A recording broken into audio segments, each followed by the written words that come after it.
الحمد لله رب العالمين، الصلاة والسلام على خاتم النبيين وعلى آله وصحبه أجمعين، أما بعد.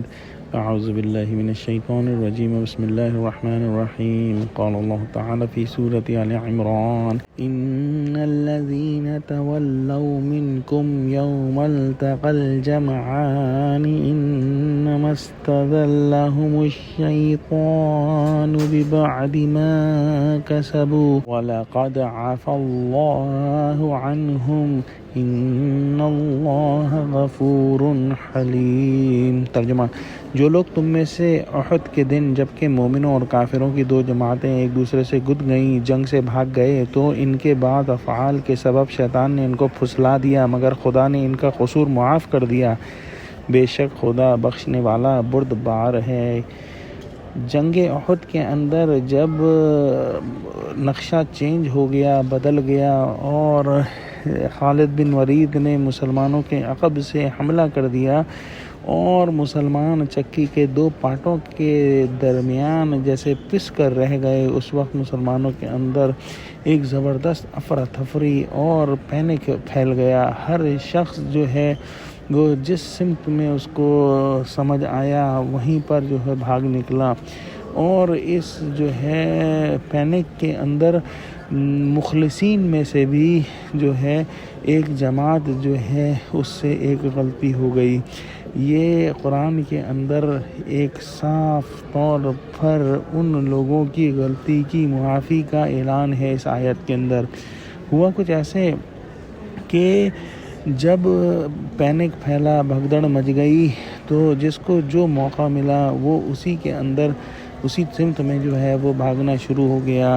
کچھ لوگ پہاڑ پر چڑھ گئے، کچھ لوگ جو ہے ایک درجہ آگے نکلے اور میدان چھوڑ کر ہی بھاگ گئے، اور جو بھی مسلمان مخلص ہٹ گئے تھے کسی پچھلے گناہ کی شامت نے، شیطان نے ان کو بہکا کر ان کا قدم ڈگمگا دیا، جیسا کہ اس آیت کے اندر آیا ہے۔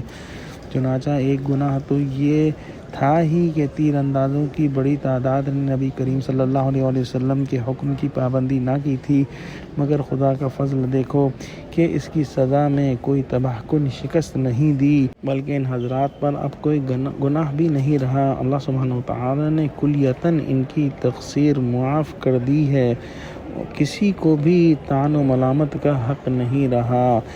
انہی مخلص مومنوں کے اندر جو ہے حضرت عثمان رضی اللہ تعالیٰ عنہ کا نام بھی آتا ہے، جس کو بعض لوگ فتنہ بنانے کی کوشش کرتے ہیں، لیکن ان لوگوں کو اس آیت کو غور سے پڑھ لینا چاہیے جہاں پہ ان لوگوں کا ذکر ہے جو احد کے دن میدان چھوڑ کر بھاگ گئے تھے، لیکن اللہ سبحانہ وتعالی نے صاف الفاظ میں یہاں پر فرما دیا کہ وَلَقَدْ عَفَى اللَّهُ عَنْهُمْ، مگر خدا نے ان کا قصور معاف کر دیا، اور بے شک خدا جو ہے بخشنے والا اور بردبار ہے۔